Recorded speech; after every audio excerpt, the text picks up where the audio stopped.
Guys എല്ലാവർക്കും ഇടുമാർക്ക് ടേസ്റ്റോട് സ്വാഗതം. ഇത് പാർട്ട് 2 ആണ് കേട്ടോ നമ്മുടെ ഓച്ചിറമ്പലത്തിലെ. അപ്പോൾ നമ്മൾ പുണ്യപൂങ്കാലം പൂങ്കവനം അവിടെ സ്ഥലത്താണ്. ഇവിടെ കുറേ നാളുകാരുടെ നക്ഷത്ര മരങ്ങളൊക്കെ ഉണ്ട്. അപ്പം ഗൈസ് കുറേ നക്ഷത്ര മരമുണ്ട്. പിന്നെ നമ്മുടെ ഞാൻ പറഞ്ഞില്ലായിരുന്നു നമുക്കിവിടെ തന്നെ കഞ്ഞിയൊക്കെ കിട്ടുമെന്ന്. അത് നമുക്ക് കർക്കിടക മാസത്തിലൊക്കെ കിട്ടും ഗൈസ്.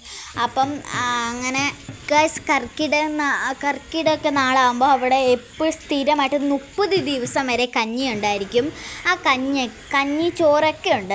അത് നമുക്ക് കഴിച്ചിട്ട് ഇങ്ങനെ ഇവിടെയൊക്കെ വിശ്രമിക്കാൻ നല്ല രസമാണ്. നല്ല മനസ്സിനൊക്കെ നല്ല ശാന്തി കിട്ടും. പിന്നെ അതുണ്ട് ഒരു സ്കെൽറ്റ് കൂട്ടിയിരിക്കുന്ന മരം, അതാണ് എൻ്റെ പെയിൻ മരമാണ് കേട്ടോ. നമുക്ക് ഈ പുല്ലുകളുടെ കൂടെ ഒന്നും നടക്കാൻ പറ്റത്തില്ല. അവിടെ ഇരിക്കാനൊക്കെ സ്ഥലമുണ്ട്, നല്ല തണുപ്പാണ്. പിന്നെ നമ്മുടെ നന്ദികേശൻ്റെ ഒക്കെ ഒരു ശില്പമുണ്ട്. അത് ഈ വീഡിയോയിൽ കിട്ടുമോയെന്ന് എനിക്കറിയത്തില്ല, ഇപ്പം കാണിച്ചാലേ ഗൈസ്. ആണ്ട് ഞാനാണ് ഇവിടെ നമ്മുടെ എല്ലാ നാളുകാരുടെ നക്ഷത്രങ്ങളിലും ഉണ്ട്. പിന്നെ ഗായ്സ് ഇതിൻ്റെ അടുത്ത് തന്നെ ഒരു പൈപ്പുണ്ട്. ആ പൈപ്പിൽ നിന്ന് വെള്ളം എടുത്ത് നമ്മുടെ നക്ഷത്ര മരം ഏതാണോ ആ മരത്തിലോട്ട് നമ്മൾ ഒഴിക്കുമ്പോൾ നമുക്ക് ആണെങ്കിൽ എന്താ ദോഷമൊക്കെ മാറി കിട്ടും. അങ്ങനെയാണ് വിശ്വാസം. അപ്പം ഗൈസ് ഇവിടാണ്ട് ഇതെൻ്റെ അനിയത്തിയുടെ നാളാണ്.